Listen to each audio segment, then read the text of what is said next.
Hello and welcome to Palace Intrigue. I am your host, Mark Francis. A source speaking about Meghan's upcoming Netflix show says this is a make or break for Meghan. Her new show is rolling out the same time as the Netflix stores open. The Netflix stores will offer products and merchandise from all their biggest shows like Squid Game and Stranger Things. This is a big move for Netflix. The first stores are in repurposed department stores inside two of America's largest malls. They will contain an on-site cafe, so Meghan's products like her strawberry jam will be featured on the menu too. This will determine the future for Meghan as a businesswoman. Let's face it, she hasn't been that successful so far. If Meghan's show is a massive hit and she sells tons of products off the back of it, then maybe Netflix will reconsider.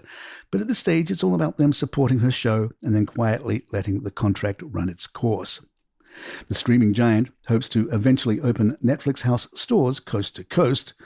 On their website, they say, Netflix House is a year-round home for fans to live the stories they love. Enjoy rotating, immersive experiences, exclusive merchandise, food, drinks, and much more. Meghan's new lifestyle show was originally set to air in January, but according to Netflix, was pushed back because of the devastating LA wildfires. It is understood the show is being edited to include Meghan's philanthropic work around the fires, which included visiting victims in Altadena. The source added, Netflix is expanding and growing all the time, and Netflix House is a natural progression. Meghan's products will be in there alongside shirts and merchandise from some of the biggest shows on the planet. It's a bigger deal for her than it is for Netflix. If her show doesn't take off, then her merchandise will be quietly taken off the shelves and replaced with products associated with a more popular show. Netflix has a huge arsenal of shows to draw on, so this venture into bricks and mortar retailing makes sense. Eventually, they are hoping to open stores internationally. The big question now is whether Meghan can appeal to Netflix's global audience. If she can, then the sky is the limit as far as her products go. Netflix hopes to expand the stores around the world, which would be huge for Meghan's brand. This could make her a global entrepreneur, or if it fails, then it's hard to see where she goes from here. Kate's sartorial choices continue to reflect her evolving role within the royal family, with a recent appearance at an art gallery subtly underscoring a reported shift in focus from fashion to philanthropy. During a visit to the National Portrait Gallery, the princess opted for a minimalist ensemble featuring a chocolate brown wool blend blazer by Austrian-based designer Petr Petrov. The selection appeared to align with recent reports suggesting Kensington Palace aims to place greater emphasis on her charitable work rather than her wardrobe. Speaking to People, Petrov expressed admiration for the princess' evolving style, describing it as modern and relaxed. He remarked, she looks much more modern in the way she dresses now. She looks relaxed, and I think she can win the hearts of people even more because she feels like a real person that people can connect with, like Princess Diana. That's special and makes her even more relevant than ever. The designer revealed he was unaware that the princess had purchased the blazer until photographs emerged of her arrival at the gallery. He noted, we were so surprised when this happened. We don't know which retailer she bought it from, but we are happy to see she bought it independently and wears it so well. Within 24 hours of her appearance, the £1,200 jacket had sold out, with Petrov acknowledging the unmistakable influence of the so-called Kate effect. We have had a lot of requests. We are continually trying to restock the blazer. She definitely has an impact, and we are enjoying it. She is not a movie star or a top model. She is truly one of a kind. She is an amazing addition for us. The Guardian took a look at how William and Kate are walking the line between being royals and being political. Lydia Stazen, executive director of the International Mayors Council on Homelessness, expressed optimism. I think Prince William has the worldwide power to do that. We can end homelessness. This shift in royal duties represents what Ian Patrick, William's private secretary, describes as an evolution. Throughout their work, the Prince and Princess of Wales' number one priority is to deliver impact. The approach they take to their charitable endeavours is an evolution of how members of the royal family worked in the past. However, this new approach raises questions about the constitutional role of the monarchy. Craig Prescott, an expert on constitutional monarchy at Royal Holloway, University of London, notes the delicate balance required. There's definitely a sharper edge to this. The state visits to Germany and France have a distinct theme of the environment, perhaps in a way that state visits of the Queen didn't. While palace aides maintain that the couple don't drive in the political lane, their work increasingly influences public policy discussions.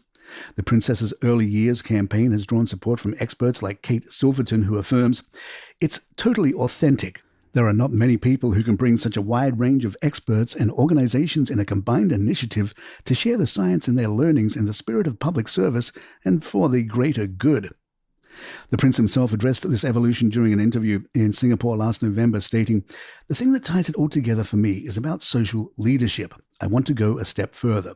I want to actually bring change, and I want to bring people to the table who can do the change if I can't do it." There have been widespread claims on social media that Princess Charlotte is the richest child in the world, with some suggesting she possesses a net worth of nearly $8 billion. However, these figures appear to be significantly overstated.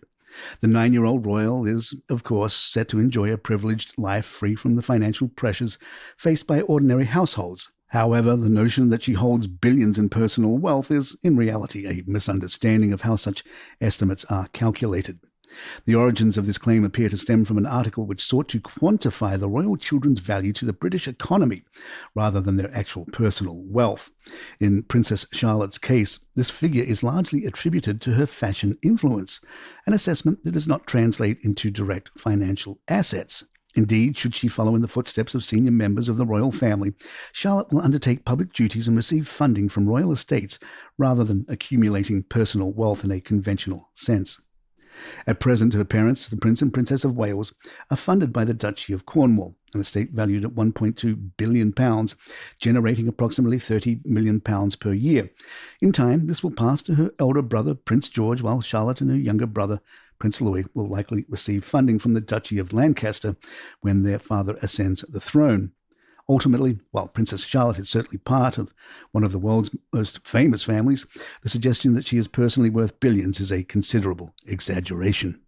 King Charles has reportedly intervened to rename the Royal Navy's new nuclear-powered submarine HMS Agincourt out of concern for French sensitivities, prompting a backlash from critics who accuse him of prioritizing woke nonsense over military tradition. The vessel, originally named after Henry V's famous 1415 victory over France, has been rebranded as HMS Achilles.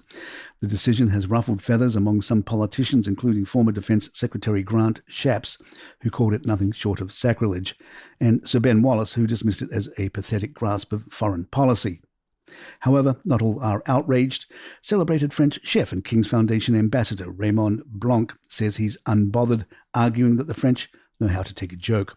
As a bitter Frenchman, you learn to laugh at yourself, he quipped, adding that England and France have long engaged in a friendly tug of war over history. And there you have it. If you'd like to email us, our address is thepalaceintrigue@gmail.com. Please follow us on Spotify, Apple, and leave us a review or some stars if you're enjoying the show. And don't forget, you can get this show along with hundreds of others from Caloraga Shark Media commercial free. All the details are in the show notes. I'm Mark Francis. My thanks to John McDermott. This is Palace Intrigue, and good times.